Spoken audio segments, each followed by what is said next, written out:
Bonjour. Supposons que l'on ait un univers oméga et une probabilité sur oméga. Et puis, eh bien, on a une information supplémentaire.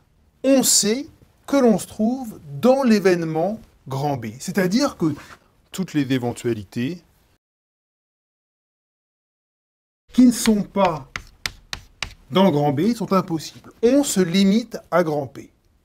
Alors, a-t-on une nouvelle probabilité, sachant que tout oméga n'est pas possible, mais uniquement grand B? En effet, cela permet de définir une nouvelle probabilité.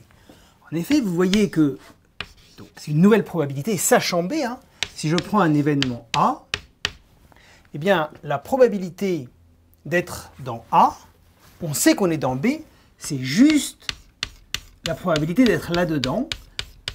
Et on suppose qu'on ne sait rien de plus que juste le fait qu'on est dans B, mais que ça ne change pas ici les relations ou l'importance qu'il y a entre être dans A ou ne pas être dans A. Juste, on sait juste qu'on n'est pas en dehors de B. Et donc, on doit avoir une probabilité qui est proportionnelle à la partie jaune ici, c'est-à-dire A inter B. Alors, comment trouver alpha? Bien, c'est très simple. Vous voyez bien que la probabilité d'être dans B, sachant que l'on est dans B, ça doit être égal à 1.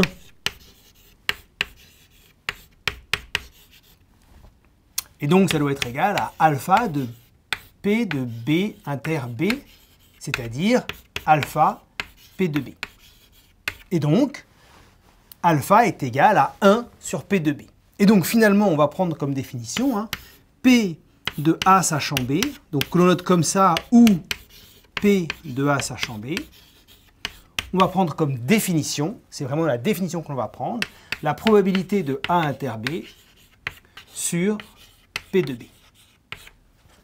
Très bien, je vous remercie. Mais quel lien alors a-t-on entre cette définition de probabilité conditionnelle et la notion d'indépendance?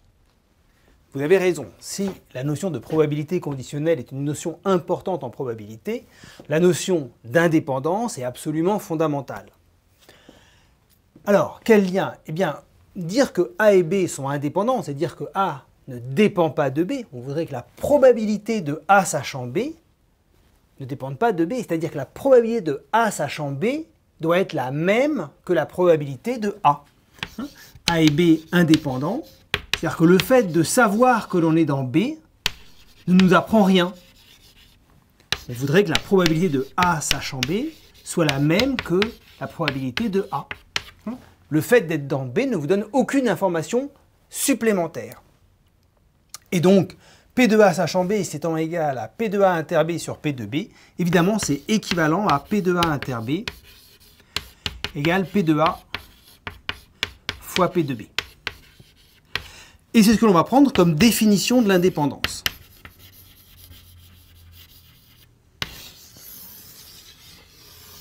Ce qui est en fait un tout petit peu plus général que ce qu'on avait ici, parce que ici, évidemment, pour définir cette probabilité conditionnelle, il faut que P de B soit non nul. Sinon, P de A sachant B n'est pas défini, alors qu'ici, on peut avoir P de B qui vaut 0.